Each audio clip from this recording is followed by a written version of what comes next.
Halo, assalamualaikum warahmatullahi wabarakatuh. Jumpa lagi dengan saya di channel Babang Service. Oke guys, di kesempatan kali ini kita dapat servisan menarik lagi ya.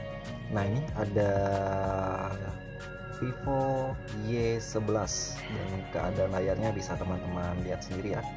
Nah, ini coba saya masuk ke latar putih di menu panggilan. Ini saya terangkan dulu ya. Oke, ini bisa teman-teman lihat keadaan layarnya pecah, atau kaca gelas, atau kaca LCD, atau kaca touchscreen ini pecah ya. Namun sentuhan ini masih normal dan tampilan LCD juga masih normal. Nah, ini HP-nya Vivo Y11.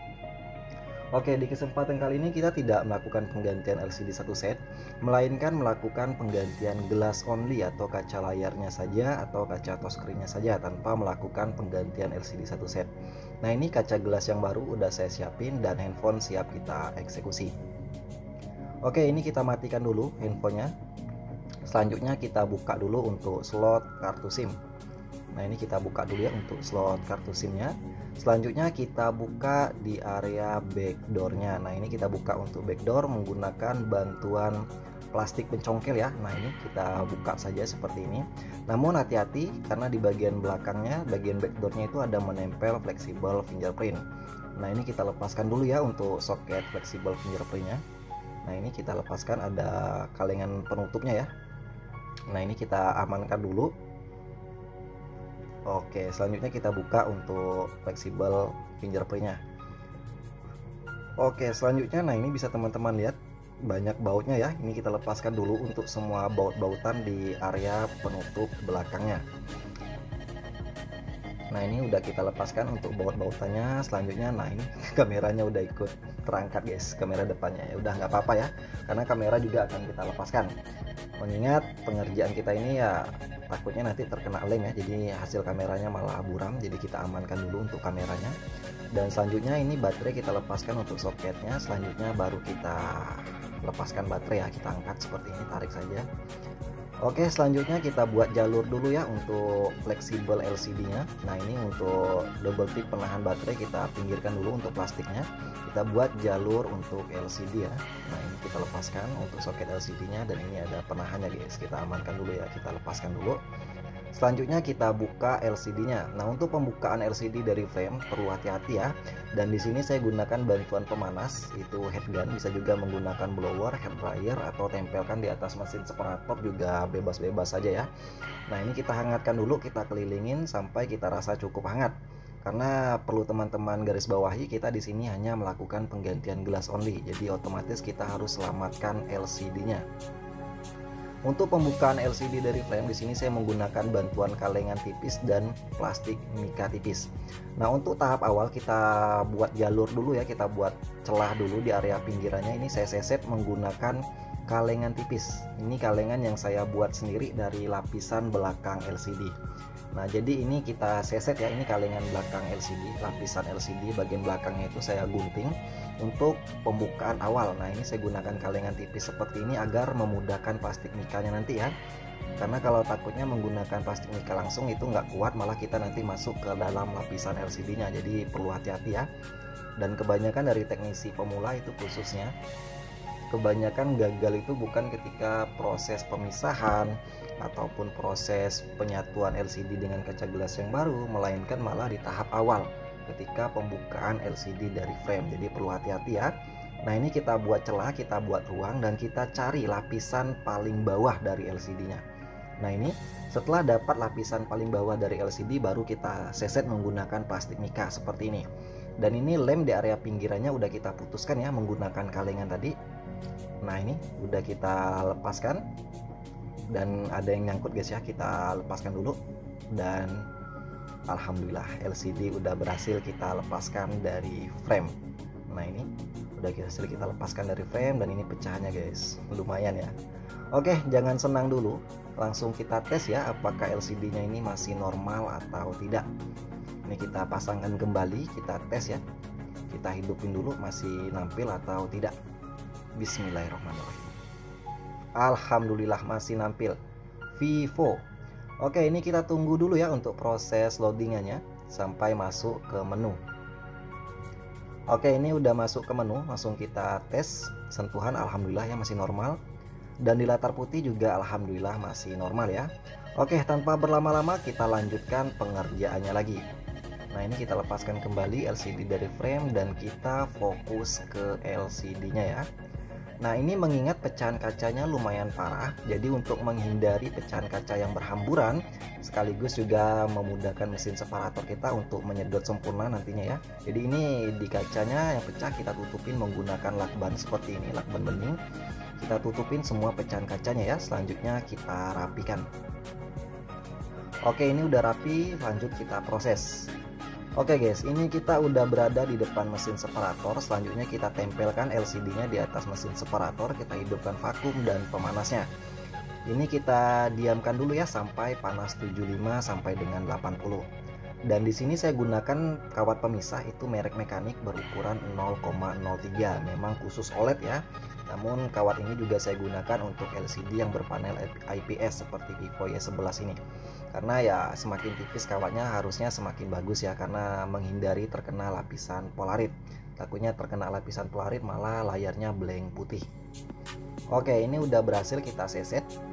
Simple ya, nampaknya seperti mudah namun ya lumayan hati-hati ya. Oke, ini udah kita pisahkan. Selanjutnya kita bersihkan bekas-bekas lem di LCD yang lama. Oke, untuk pembersihan bekas lem di sini saya menggunakan bantuan mekanik IR10 Pro untuk membersihkan bekas-bekas lem OK yang menempel di LCD yang lama. Ini kita bersihkan dulu ya. Nah, ini kita bersihkan sampai bersih, sampai kinclong ya. Nah, ini kita bersihkan bekas-bekas lem OK yang lama, jangan sampai ada yang tertinggal ya.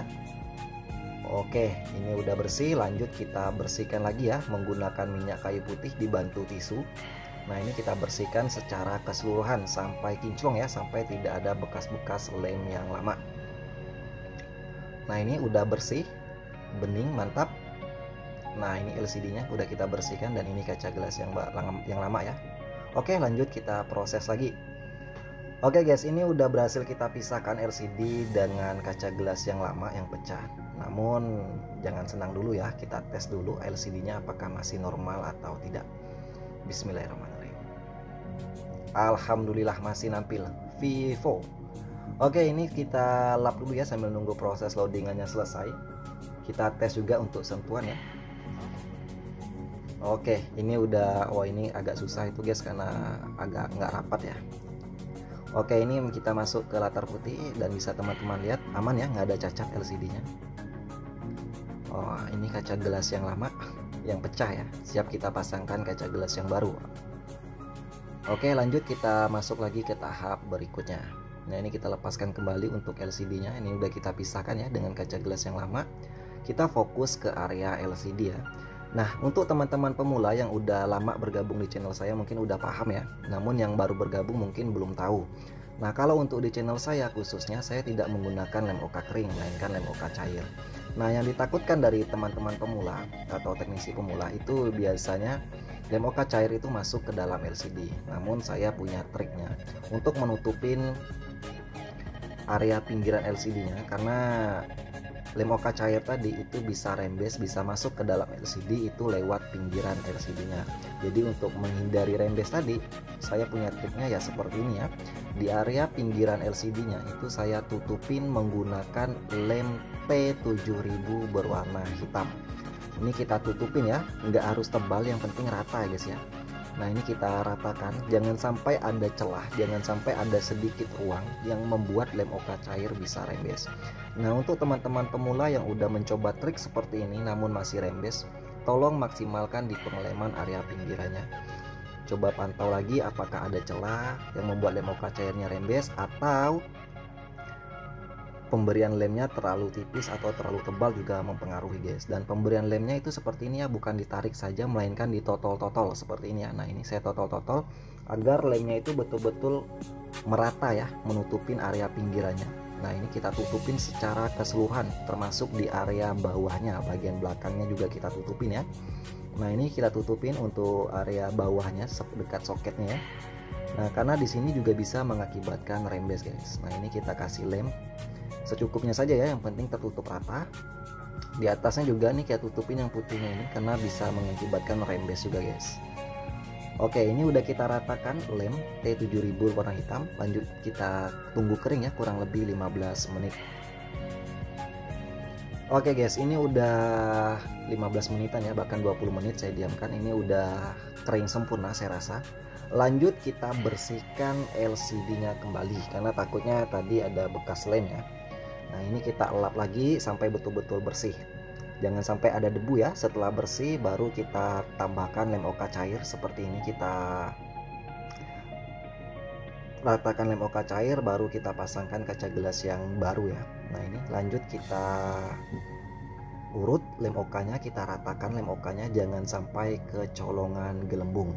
Karena kalau gelembungnya itu udah masuk ke dalam lampu ultraviolet, otomatis tidak bisa digeser-geser lagi. Jadi betul-betul teman-teman pantau ya. Nah, ini kita ratakan lem oka cairnya. Lanjut yang meluber ke area pinggiran dari lem oka cair kita lap. Karena kalau tidak dilap ini juga bisa mengakibatkan rembes ya. Jadi ini kita lap. Jangan sampai ada bekas-bekas lem yang meluber ya. Ini kita lap dulu, kita bersihkan. Termasuk juga area bawahnya juga kita bersihkan guys ya. Dan kita ambilkan frame dan kita kasih alas tisu. Nah, di framenya ini saya kasih alas tisu. Fungsinya yang pertama itu untuk memudahkan ketika pengangkatan LCD dari frame kalau seandainya udah kering. Dan kedua juga fungsinya itu, fungsi tisu ini untuk menyerap lem oka yang meluber ke area pinggirannya. Nah, sekaligus kenapa saya menggunakan frame? Karena agar kaca gelas yang baru dan LCD itu betul-betul presisi ya di framenya, jadi nggak jenjong atau nggak miring sana, nggak miring sini, jadi betul-betul presisi atau pas di framenya, maka saya gunakan frame ya. Lanjut setelah kita rasa presisi, langsung kita press ya menggunakan karet seperti ini agar tidak goyang-goyang. Nah, ini udah kita press dan kita bersihkan ya lem oka yang meluber ini ke bagian layarnya, kita lap dulu sambil kita cek ya ada gelembung atau tidak. Kalau ada gelembung kita buang dulu gelembungnya ya, kita dorong dulu. Nah, ini setelah bersih baru kita bawa ke lampu ultraviolet. Oke guys, ini kita masukkan ke dalam lampu UV, kita diamkan kurang lebih 30 menit. Oke, ini udah kurang lebih 30 menit ya. Udah kering, mantap. Oke, ini udah kering sempurna ya. Tadi udah kita keringkan menggunakan sinar ultraviolet atau kita masukkan ke dalam box lampu UV, dan saya rasa ini udah kering sempurna. Jadi langsung kita buka seperti ini. Nah, ini fungsi tisunya ya. Memudahkan ketika pengangkatan, dan selanjutnya ini bisa dilihat tisunya tadi menyerap lem-lem oka yang meluber ke area pinggirannya ya.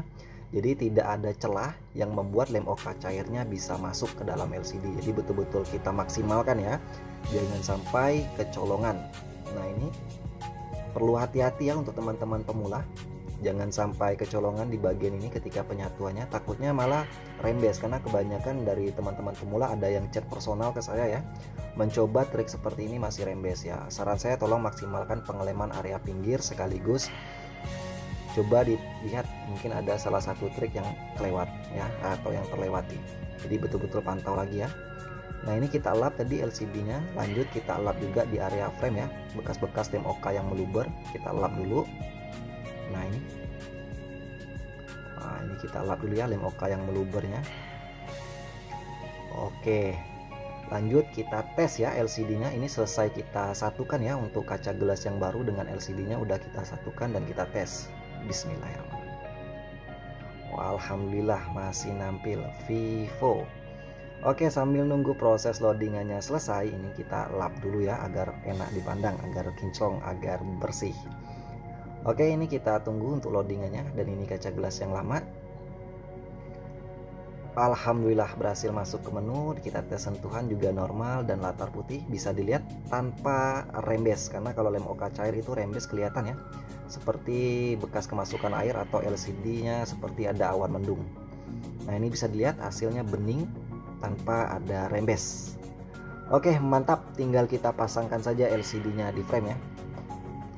Oke, ini kita pinggirkan dulu. Nah, ini framenya, dan ini LCD-nya kita lap dulu ya, lem oka yang meluber ke area pinggirannya. Ini framenya juga kita bersihkan dulu ya, ini ada bekas-bekas lem yang lama. Ini saya kikis dulu, tadi udah kita kikis, lanjut kita bersihkan lagi secara keseluruhan agar pemasangannya betul-betul presisi.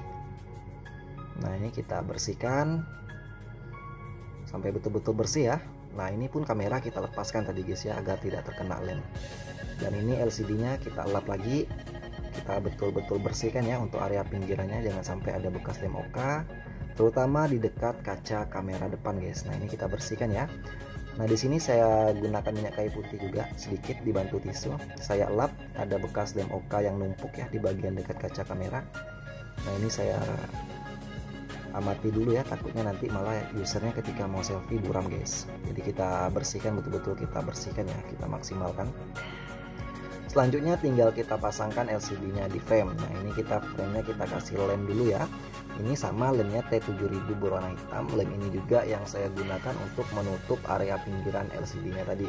Ini juga lem yang saya gunakan untuk memasang LCD nya di frame. Nah jadi ini kita ratakan ya, untuk lem T7000 nya kita ratakan ke area pinggiran frame.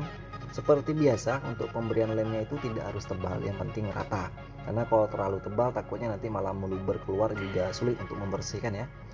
Nah ini kita ratakan untuk pengeleman area pinggir. Selanjutnya kita pasangkan LCD ini, tutup speakernya atau saringan speaker atas sudah terpasang ya. Nah ini kita presisikan untuk soket LCD nya, dan ini untuk double tip ya, plastik penahan baterainya, plastik double tipnya kita presisikan, kita pasangkan baterainya, kembali kita presisikan ya. Lanjut kita pasangkan kamera, karena kamera tadi kita lepaskan guys ya. Nah kalau ada debu kita lap dulu. Dan ini kamera belakang, kita rakit kembali handphonenya. Oke, ini udah selesai, tinggal kita rakit guys ya. Nah ini kita pasangkan kembali untuk penutup area mesin belakangnya. Oke, ini udah kita bautin semuanya, saya skip saja ya untuk mempersingkat durasi. Selanjutnya ini kamera belakang kita lap dulu ya, takutnya terkena debu. Dan ini kita pasangkan untuk fleksibel fingerprintnya atau fleksibel sidik jarinya ya, kita pasangkan. Lanjut kita pasangkan kembali untuk kalengan penutupnya. Nah ini ada kalengan penutup di fleksibel fingerprintnya, dan kita pasangkan kembali bautannya guys. Oke, seperti ini udah selesai, tinggal nunggu kering saja lagi ya. Nah ini kita presisikan untuk backdoornya. Selanjutnya slot kartu SIM juga kita pasangkan kembali, dan tinggal kita press menggunakan karet ya, seperti biasa. Nah ini kita press menggunakan karet agar LCD nya itu betul-betul tertata sempurna ya, atau presisi di frame nya. Nah inilah fungsinya kita gunakan frame ketika pengepresan tadi untuk penyatuannya, agar LCD nya itu nggak miring sana miring sini guys, agar betul-betul presisi ya. Oke lanjut, tinggal kita tunggu lemnya kering ya, kurang lebih 30 menit. Oke guys, ini udah hampir 1 jam ya saya diamkan, dan yang punya juga udah datang. Jadi ya kita buka kembali untuk karet pengepresnya. Dan ini tadi juga sambil menunggu lemnya kering, untuk lem-lem yang meluber ke area pinggiran juga sedikit-dikit udah saya bersihkan. Jadi ini tinggal dikit aja lagi ya. Nah ini bekas-bekas lemnya kita lap dulu. Usahakan handphone keadaannya bersih ya. Ketika kita serahkan kepada user, usahakan handphonenya itu betul-betul rapi, jadi tidak ada meninggalkan bekas ya. Nah ini kita lap, kita buat kinclong ya handphonenya. Ini kita lap dulu sambil nunggu loadingannya selesai, dan belakangnya juga untuk backdoornya juga saya lap ya. Nah ini bisa dilihat ya, inilah penyakitnya berjamur guys. Oke, ini masih proses loadingannya, kita tunggu sampai selesai ya. Oke, ini udah kita bersihkan, mantap, dan berhasil masuk ke menu. Kita masuk ke latar putih, dan ini bisa teman-teman lihat hasilnya mempesona, mantap guys.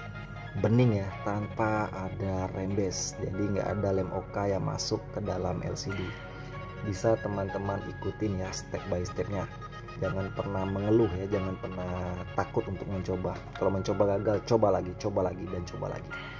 Ini kita tes dulu untuk kameranya, apakah buram atau tidak. Yang ditakutkan kan buram ya, dari kebanyakan user. Nah ini kamera belakang bening, mantap. Nah ini bisa teman-teman lihat. Dan kamera depan kita tes ya, takutnya terkena lem. Nah ini saya bersihkan dulu. Nah ini oke, mantap ya, bening, nggak ada ngeblur ya, tadi itu kena sinar lampu. Oke, ini mantap, handphone siap diserahkan kepada pemilik. Oke, untuk teman-teman pemula yang udah support channel ini saya ucapkan terima kasih, dan yang belum support segera support dengan cara subscribe channel Bambang Service dan aktifkan lonceng notifikasinya agar tidak ketinggalan trik-trik seputar dunia servis handphone. Sekian, semoga bermanfaat. Wassalamualaikum warahmatullahi wabarakatuh. Mantap. Bye bye.